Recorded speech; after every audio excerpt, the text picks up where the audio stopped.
کہ انہوں نے ہمیں وہاں کی جو نظام ہے، جو نظم و ضبط ہے اردو کو لے کر، اور دیگر جو سفر نامے کے تقاضے ہیں، ان سب نظام سے ہمیں واقفیت کروائی۔ ان سفر ناموں میں بہترین اسلوب کے باہم دلکش فضا، موسم، ماحول، اخلاق و آداب اور جو ادبی کردار ان کو ملے، جو ادبی ہستیاں ان کو وہاں پر کام کرتی ہوئی ملی، اور ان کی جو زندہ جاوید شبیہ تراشنے کا توازن، ایک توازن ہوتا ہے، وہ توازن ان کے سفر ناموں کو منفرد بناتا ہے۔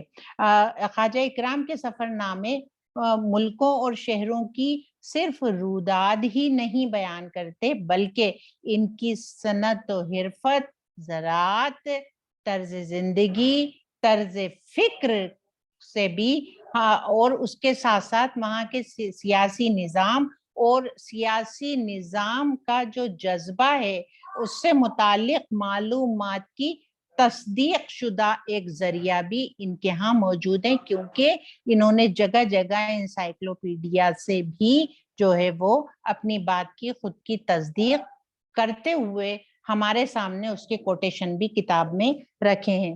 پڑھنے والے کے علم و آگہی میں اضافہ کرنے والی یہ تحریریں تربیہ و حسنیہ دونوں ہی مزاج کی رنگا رنگی کو پیش کرتی ہیں۔ ایک منٹ ذرا چپ رہیں گے آپ لوگ۔ یہ سفر نامے کی فضا کو بوجھل ہونے نہیں دیتے، یہ سفر نامے کی فضا کو بوجھل ہونے نہیں دیتے، بلکہ حقیقت سے روبرو کرواتے ہوئے باطن سے خارج کی طرف لے جانے کا تاثر قاری کے دل میں بڑے کامیاب طریقے سے پیدا کر دیتے ہیں۔ خواجہ اکرام اپنے سفر ناموں میں مناظر و مقاصد کا بھی بھرپور خیال رکھتے ہیں، ذات سے کم اور کائنات سے زیادہ سروکار رکھتے ہیں۔ خود ان کی ذات اس میں کبھی نظر نہیں آئے گی، بلکہ جہاں کہیں ہوں گے بھی تو ہمیں وہاں کا جو وہاں کی جو فضا ہے، ماحول ہے، یا اس کائنات کا جو وہ حصہ ہے، وہ جگہ، وہ خطہ، وہاں سے ہمیں اس سے زیادہ سروکار ہمیں معلوم ہونے لگتا ہے، اور ہم اس فضا میں اپنے آپ کو جاتے ہوئے یا رہتے ہوئے یا اس فضا میں اپنے آپ کو شامل نظر آنے لگتے ہیں، کر لیتے ہیں، جس سے قارئین کو مسرت و بصیرت دونوں حاصل ہوتی ہیں۔ کہیں کہیں تو تحریر احساس جمال اور عرفان جمال کی حدوں کو چھو لیتی ہے۔ ایسا لگتا ہے جیسے شعور کائنات اور شعور ذات، شعور کائنات، شعور ذات میں تبدیل و تحلیل ہو رہی ہو۔ محسوس ایسا ہی ہوتا ہے، جس کی وجہ سے خواجہ محمد اکرام الدین کے سفر ناموں کا تاثر دیر پا قائم رہتا ہے۔ یہ بھی ایک خصوصیت ہے سفر نامے کی کہ تاثر دیر پا قائم رہتا ہے، تو کسی بھی تحریر کی، کسی بھی صنف کی ادبی شان اس میں مضمر ہے کہ اس کا تاثر جو ہے وہ دیر تک قائم رہے، دیر پا رہے۔ دراصل یہی اس تحریر کی، اس صنف کی، یا خواجہ اکرام الدین صاحب کے سفر ناموں کی خوبی ہے، اور یہی ادبی فن بھی ہے، حسن بھی ہے، جمال بھی ہے تحریر کا۔ اور انہی خصوصیات کی بنا پر خواجہ محمد اکرام الدین صاحب اپنے سفر ناموں کی اہمیت اور افادیت منوا لیتے ہیں۔ شکریہ۔ اس مقالے میں نے بہت مختصراً ان باتوں کا ذکر کیا ہے، احاطہ کیا ہے، جو سفر نامے کے فنی خوبیوں کو ظاہر کرتے ہیں، اور فنی خوبیوں کو سفر ناموں میں، خواجہ اکرام الدین کے سفر ناموں میں جب تلاش کیا تو میرا یہ مقالہ تیار ہوا۔ بیچ بیچ میں کئی جگہ ان کی سفر ناموں سے اس میں جو ہے وہ کئی جگہ میں نے کوٹیشن دیے ہیں، جو ظاہر ہے کہ طوالت کے خوف سے میں اس کو جو ہے میں نے حذف کر دیا ہے، لیکن جب بھی یہ کتاب چھپے گی، غالب انسٹیٹیوٹ والے کتاب چھاپتے ہیں تو وہ جو ہے باقاعدہ اس میں اس کا